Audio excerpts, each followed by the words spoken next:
제가 뭐 미디어토마토 조사 보겠지만 태풍이다. 제목이 태풍이더라고. 조국 혁신당 태풍. 돌풍을 넘어 태풍으로 이렇게 제목을 뽑았던데 일단 민주당 얘기 조금 더 해볼게요. 그 양문석 후보 문제로 굉장히 좀 시끌시끌한데 어제 뭐 양문석 후보가 실제로 노무현 대통령 그 묘소에 참배도 했지만 권양숙 여사는 만나지 못하고 돌아왔습니다. 관련해서 홍익표 원내대표는 도덕성 점수 최하점에도 공관위를 통과했다. 이 얘기를 하면서 임혁백 위원장 책임론을 꺼내들기도 했습니다. 이 문제가 계속 갈까요? 어떻게 보십니까? 김봉신 이사님? 글쎄요. 그러니까 이게 양문석 그 후보 이분이 발언이 수위가 높았던 건 맞는 것 같고요. 네. 그런데 이제 이 도덕성 문제의 그 기준점을 네. 그러니까 뭘로 잡느냐에 따라서 조금 다른데 이게 그러니까 유권자 모독, 국민 모독이냐, 네. 다른 정치인들에 대한 모독이냐 이걸 좀 따져야 될 텐데요. 아까 장해찬 후보 그분 말씀 주셨는데 그렇게 됐을 때는 국민 모독이 되는 거지 않습니까? 그 발언이. 네. 근데 이제 양문석 이분의 발언은 국민 모독은 아니고 자당 소속의 유력 정치인 배출했던 대통령에 대해서 이제 비판적인 네. 아주 그것도 매국노 발언도 나왔다고 하니까 네, 매국노, 네. 불량품 예. 나왔죠. 굉장히 센 발언을 한 거는 맞는데 네. 그런데 사실은 그게 국민 모독은 아니다라는 점에서 결이 좀 다르고요. 내용이 좀 다르고 네. 또 한 부분은 당시에 보면 노무현 대통령 시절에 같은 당에 있는 사람들도 굉장히 노무현 대통령을 심하게 비난하는 경우가 있었습니다. 몇 가지 네. 이슈인데요. 일단은 자비 참전. 예, 참전을 했는데 네. 미국이 참전하라고 했는데 예, 우리 돈으로 청년들을 보냈다 해서 기억하실 겁니다. 노무현 대통령, 고 노무현 전 대통령님이 네. 그 군인들이 너무 이제 안타까우니까 가가지고 막 순방길에 찾아가서 막 예. 격려하고 이랬는데 그 문제로 진보 성향의 단체라든지 네. 많은 사람들이 엄청나게 비난을 해요. 노무현 대통령을. 그랬던 적이 또 있었고 또 누굽니까? 당시에 박근혜 네. 전 대통령 당시에는 이제 대표적 이끌고 있던 그 야당의 네, 보수 한나라당. 야당의 대연정을 제안을 했다가 아주 심한 비난에 휩싸였죠. 저는 그렇게 따진다면 양문석 네. 이 분의 그 당시 그 비난이 그런 용어로 쓰면 당연히 안 되지만 그렇다고 해가지고 국민 모독도 아니고 그럼 다른 정치인에 대한 압박성 발언이라고 하는 측면에서는 조금 달리 해석할 부분도 있기는 하겠다라는 정도로 생각을 합니다. 네. 어떻게 보세요? 저는 이게 민주당의 말씀하셨다시피 이제 내부의 어떤 문제 성격이 강하기 때문에 민주당의 지지율이 막 확 출렁이거나 그러지는 않은데 아까 전에 말씀드렸듯이 조국 혁신당으로 민주당 지지자 이동하는데 큰 역할을 하겠다라고 생각이 듭니다. 왜 그러냐면 어쨌든 네. 양문석의 문제는 사실 노무현을 비판한 것도 있지만 그 거친 언행에 있어요. 네. 최근에 이제 뭐 오늘자 한국일보 보면은 뭐 개쓰레기네 벌레들이네 막 이런 것도 본인이 SNS에 엄청 써놨거든요. 바퀴벌레 뭐 이런. 그러니까 이게 톤앤 매너의 문제입니다. 근데 이제 조국 혁신당 같은 경우에는 상당히 뭐가 있냐면은 메시지는 선명한데 톤앤 매너가 되게 좋아요. 그러니까 이게 자극적인 언어를 쓰지 않아요. 이분들은 그러니까 사실 이런 게 이제 양문석 그리고 노무현을 저렇게 세게 저런 막말을 해가면서 했던 사람을 지금 민주당이 지킨다고? 네. 이러면은 이동하는 거죠. 그러면은 이제 그래서 이게 사실은 양문석 문제가 비례에는 심각한 영향을 줄 수 있어요. 제가 보기엔. 네, 그러니까 앞으로 좀 봐야 될 것 같아요. 어떻게 판단할지. 그러니까 더불어민주연합이냐, 조국혁신당이냐, 이제 비례투표에 있어서 사람들이 어떤 쪽에 더 손을 들어줄지 거기에는 영향을 상당히 미칠 수 있다. 왜냐하면 이제 품격과 관련된 문제를. 그리고 사실 지역구에서도 좋은 영향은 아니죠. 그렇게 막말성 발언을 너무 세게 하시는 분들은 그 자기 표를 많이 깎아먹게 되는 것은 맞습니다. 이재명 대표가 양문석 후보에 대해서 책임을 물을지는 국민들이 판단하겠다. 판단에 맡겨야 된다라는 입장을 밝혔는데요. 이 관련해서도 그러면 정봉주 의원도 그 판단에 맡겼어야 되는 거 아니냐, 형평에 맞는 조치냐 이제 이런 비판도 있습니다. 이건 어떻게 봐야 될까요? 그렇죠. 그런 부분에 대해서는 제 생각에는 네. 그러니까 이재명 대표 그러니까 말을 안 해도 될 타이밍에 말을 하시는 것도 있는 것 같아요. 차라리 말을 하지 말았어야 되는 것도 있지 않느냐. 네. 왜냐하면 또 고 노무현 전 대통령을 좋아하시는 분들도 많거든요. 어쨌든 그게 이제 정치적인 논쟁거리 되더라도 네. 선거 시기에는 발언을 차라리 안 하는 게 표에는 도움이 되는 경우도 많다. 네. 예, 그렇게 봅니다. 어떻게 보세요? 저는 약간 이중적대라고 봐요, 사실은. 예, 이게 양문석이 뭐라고, 솔직히. 솔직히 양문석이 네, 뭔데 이렇게 해야 되나? 그러니까 근데 여기서 밀리면은 또 다른 거 또 나오고 그러면은 계속 밀릴 것 같다라는 그 선을 긋는 것 같아요. 이재명 대표가 그렇기는 한데 네.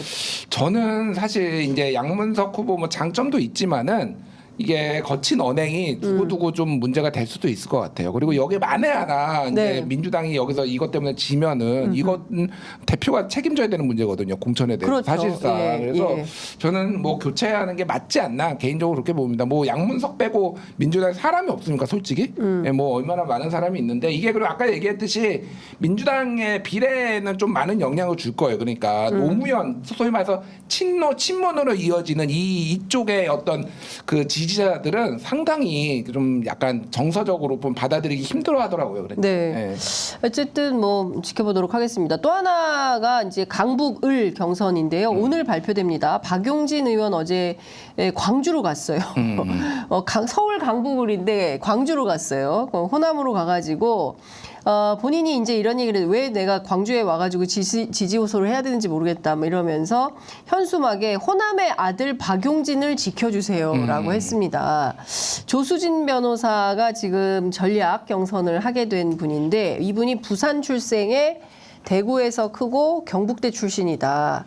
이걸 그러니까 참 다시 또 이제 지역주의로 뭐 이제 호남표를 모아서 해보겠다 이런 건가라는 생각이 좀 들기도 하는데 민주당의 이 강북을 경선이 굉장히 뜨거운 지역이 되긴 했습니다. 그러니까 이거 어떻게 이거는 보세요? 제가 설명을 좀 드릴게요. 네. 약간의 호남이 살짝 지금 흔들리고 있어요. 그러니까 호남이. 정권은 심판을 해야 된다라는 명분에 있어서는 흔들리지 않아요. 네. 그거는 그런데 예를 들면 이런 겁니다. 임종석, 전남 장흥, 전해철, 전남 모포, 박용진, 전북 장수, 홍영표, 전북 고창. 네. 근데 여기를 뭐 채운 사람이 전현희, 경남 통영, 양문석, 경남 통영, 조수진, 부산 이런 거예요. 그러니까 호남은 이런 거 민감하거든요, 사실은. 그러니까 호남에 뭐가 됐든 호남 뭐 그게 이제 비명이 됐든 뭐가 됐든 호남 출신들이 너무 많이 잘려 나가는 거예요. 그러니까 여기에. 진짜 국민의 미래도 호남 출신이 다 후순위로 밀려서 그것도 문제가 되고 있지 않습니까? 예. 근데 이런 정서를 이제 캐치를 한 거죠. 그러니까 그래서 지금 이계호 의원 같은 경우에도 지금 당에서 받았지만은 무소속하고 거의 경합 중이거든요. 막 네. 이런 분위기가 있어요. 그리고 이번이 전국 투표라는 거 아니에요, 지금. 네. 70%대 30%죠. 전국이 70, 그러다 지역이 보니까 30. 예. 이제 호남에서 많이 이런 정서를 좀 어떻게 보면 지역주의를 조금 이용하는 거 아니냐 뭐 이런 네. 비판도 있지만은 박용진 입장에서는 좀 절박하다라는 거고 또 하나 말씀드리면은